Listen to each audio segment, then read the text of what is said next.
regreso a su tierra natal.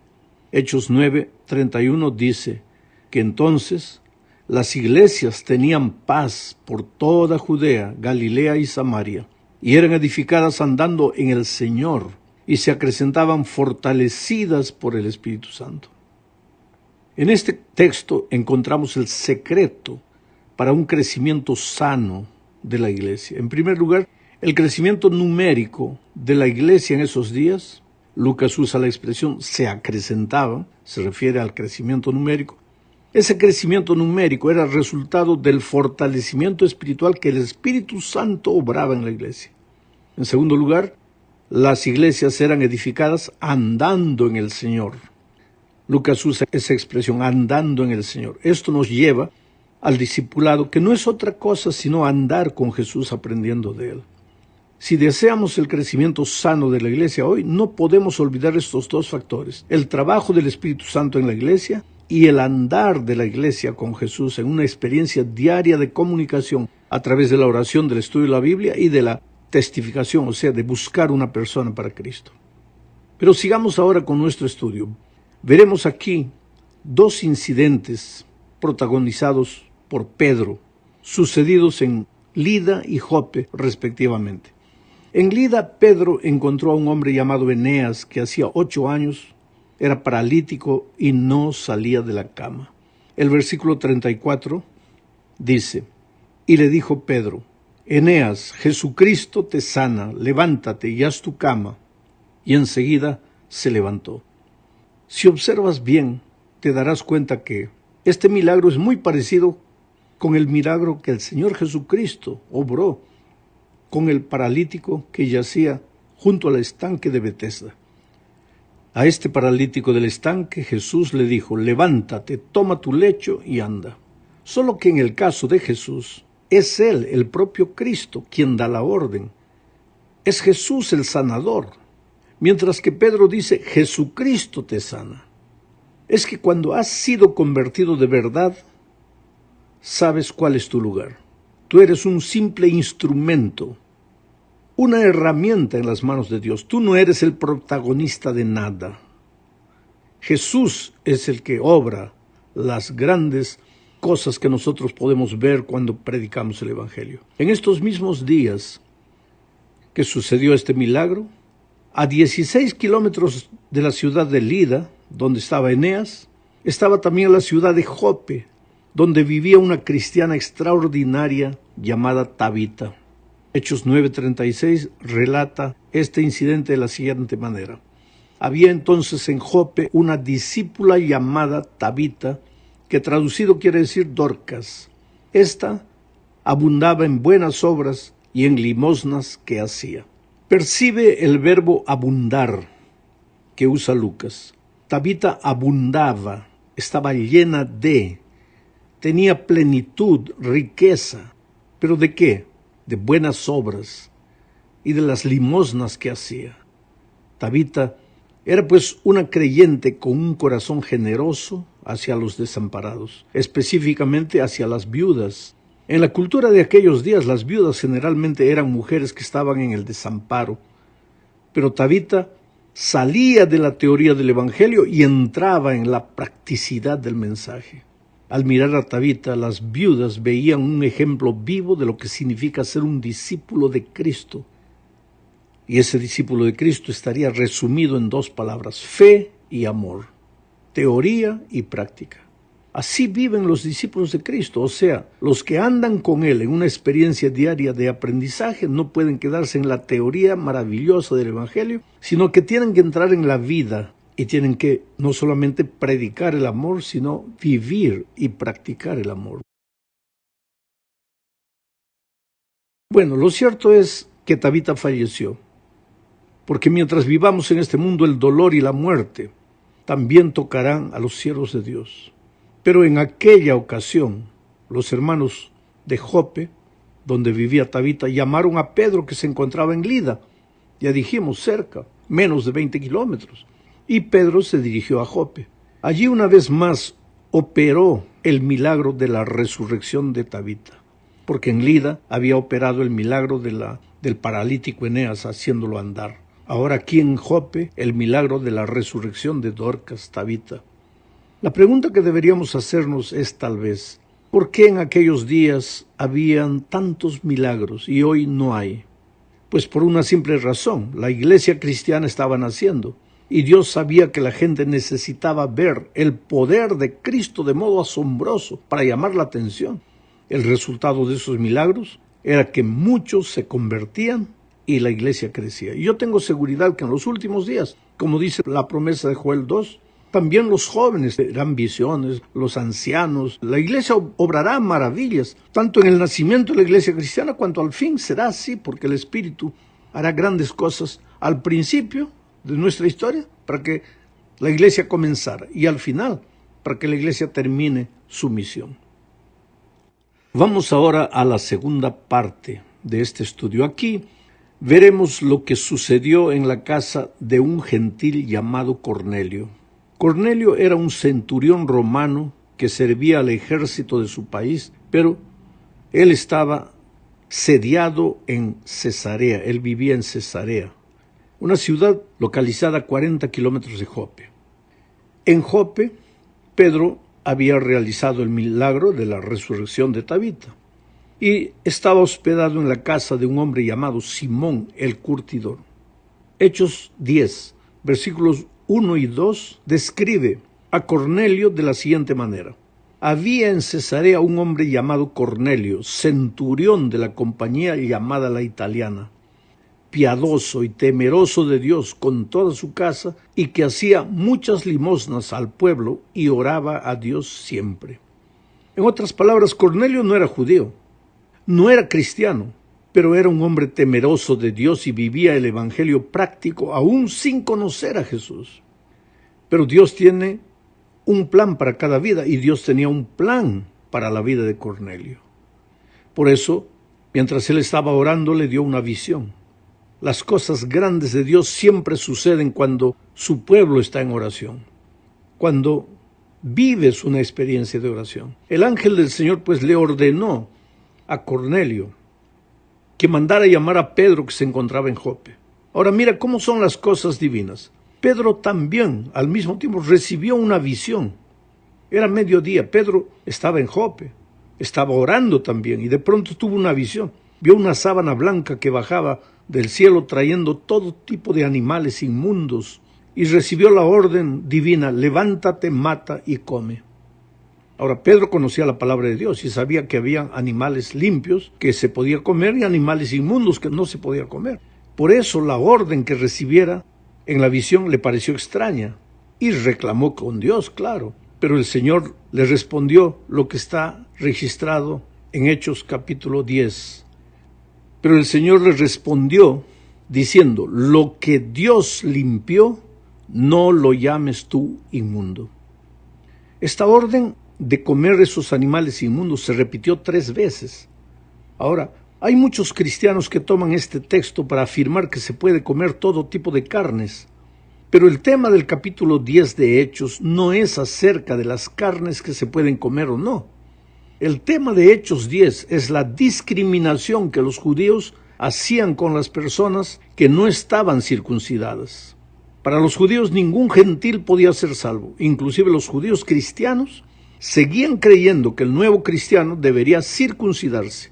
El texto es claro. Cuando Pedro aceptó la invitación de los hombres enviados por Cornelio y fue a Cesarea, le dijo al centurión lo que está en Hechos 10:28. Voy a leer. Y les dijo: vosotros sabéis cuán abominable es para un varón judío juntarse o acercarse a un extranjero, pero a mí me ha mostrado Dios que a ningún hombre llame común o inmundo. Con esta declaración te das cuenta que la visión de los animales limpios e inmundos no era para enseñar algo nuevo sobre alimentación, sino para romper el prejuicio contra los gentiles, a quienes los judíos los llamaban de inmundos. Cuando Dios dijo: no llames inmundo a lo que yo limpié, no se estaba refiriendo a la carne, sino se estaba refiriendo a los gentiles, a quienes los judíos les llamaban de inmundos. Vamos ahora a la tercera parte de este comentario. Veremos algo sobre el don del Espíritu. Leamos el relato registrado en Hechos capítulo 10, versículos 44 y 45. Mientras aún hablaba Pedro estas palabras, el Espíritu Santo cayó sobre todos los que oían el discurso. Y los fieles de la circuncisión que habían venido con Pedro se quedaron atónitos de que también sobre los gentiles se derramase el don del Espíritu Santo. Sabes, para entender este texto y el porqué de la sorpresa de los cristianos circuncidados, o sea, de los judíos, cristianos judíos, por qué ellos se quedaron sorprendidos al ver que el Espíritu Santo bajó también sobre los gentiles, es necesario entender el contexto. En el Antiguo Testamento es claro el mensaje de que Dios había levantado al pueblo de Israel para ser una bendición para el mundo de sus días. Todo comenzó cuando Dios llamó a Abraham y le dijo en Génesis 12, 1 al 3 lo siguiente: pero Jehová había dicho a Abraham: vete de tu tierra y de tu parentela y de la casa de tu padre a la tierra que te mostraré, y haré de ti una nación grande y te bendeciré y engrandeceré tu nombre y serás bendición.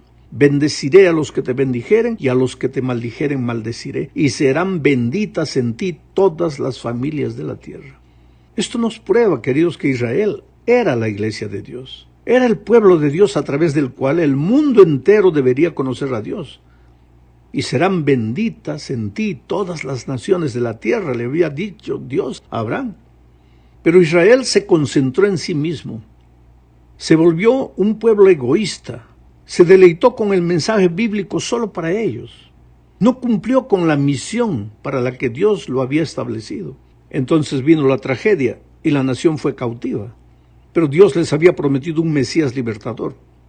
Infelizmente, cuando Jesús vino, ellos no lo recibieron. Entonces Dios levanta un Israel espiritual con todos aquellos que sí aceptaron a Jesús. Juan 1, 11 y 12 dice: a lo suyo vino, y los suyos no lo recibieron. Mas a todos los que le recibieron, a los que creen en su nombre, les dio potestad de ser hechos hijos de Dios. Sabes, muchos judíos aceptaron a Cristo, pero nunca se desvencijaron de la idea de que el pueblo de Israel, como nación, había dejado de ser la iglesia de Dios. Porque gentiles también aceptaron a Cristo y pasaron a ser ahora el pueblo de Dios. Pero los judíos no entendieron eso. Por eso los judíos cristianos exigían que todo aquel que desease ser cristiano debería primero circuncidarse. Y ahora en este incidente del descenso del Espíritu Santo, los judíos cristianos quedan asombrados de cómo el Espíritu Santo descendía también sobre los que ellos consideraban gentiles. Pero había llegado el momento de entender, aunque eso les fuera doloroso. No fue fácil cuando los hermanos en Jerusalén se enteraron de lo que había sucedido en Cesarea, que el Espíritu Santo había descendido sobre los gentiles. Criticaron a Pedro, pero Pedro les relató lo sucedido en Cesarea, lo de Cornelio y todo eso, y completó diciendo lo que está en Hechos 11, 17 y 18. Y cuando comenzó a hablar, cayó el Espíritu Santo sobre ellos también, como sobre nosotros al principio. Entonces me acordé de lo dicho por el Señor cuando dijo: Juan ciertamente bautizó en agua, mas vosotros seréis bautizados con el Espíritu Santo.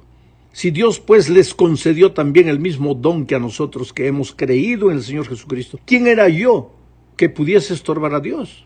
Entonces, oídas estas palabras, callaron y glorificaron a Dios diciendo: de manera que también a los gentiles ha dado Dios arrepentimiento para vida. ¿Te das cuenta cómo poco a poco, sufriendo, el pueblo de Israel empezó a entender que ahora no solo el pueblo de Israel era la iglesia de Dios, sino todo aquel que había aceptado a Jesucristo, aunque fueran judíos o aunque fueran gentiles, aunque fueran de cualquier nación? Todos los que aceptaban a Jesús ahora pasaban a formar parte del pueblo de Dios. En la cuarta parte estudiaremos lo que sucedió en la iglesia de Antioquía. Fue aquí que las personas llamaron a los discípulos cristianos por primera vez. En esta parte del capítulo 11, a partir del versículo 19, Lucas, el autor de Hechos, hace una interrupción de su relato acerca del ministerio de Pedro y relata lo que sucedió después del apedreamiento de Esteban en el capítulo 7. Vuelve en su relato al capítulo 7. Los cristianos habían sido esparcidos por diferentes lugares y algunos llegaron a Antioquía y predicaron a los gentiles. Antioquía, en Siria, era la tercera ciudad del Imperio Romano en población y en importancia después de Roma y Alejandría. En Antioquía se fundó la primera iglesia entre los paganos e iba esta iglesia a jugar un papel importante en la difusión del Evangelio. Los apóstoles en Jerusalén se enteraron lo que estaba pasando en Antioquía y enviaron a Bernabé para ver lo que estaba sucediendo. La iglesia estaba floreciendo. Entonces Bernabé llegó y quedó admirado con lo que el Señor estaba haciendo. Los creyentes estaban creciendo y multiplicándose, creyentes gentiles. Y Bernabé tuvo un gesto de consecuencias enormes. Marchó a Tarso, donde estaba el recién convertido Pablo, y lo trajo a Antioquía. Allí pasaron un año, Pablo y Bernabé, predicando, animando a todos. Y ante la noticia de que los hermanos de Jerusalén estaban siendo víctimas del hambre que se había esparcido por toda Judea, los discípulos de Antioquía recogieron una ofrenda y la mandaron con Bernabé y Pablo. Sí, esos hermanos de Antioquía eran cristianos. Así los empezaron a llamar los paganos en Antioquía, cristianos, porque no sabían qué otro nombre darles. Los llamaron cristianos porque esos hombres seguían a Jesús, el Cristo. Y entonces el pueblo de Dios se quedó con el nombre de cristianos. Cristianos. Los hermanos en Antioquía no se llamaron cristianos a sí mismos.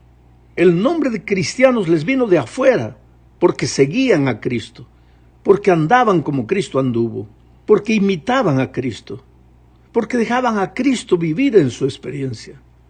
Cristiano es lo más serio que se puede ser en este mundo. Cristiano es el nombre que con más orgullo se puede pronunciar. Cristiano debe ser el sello que marcará nuestro féretro el día que descansemos.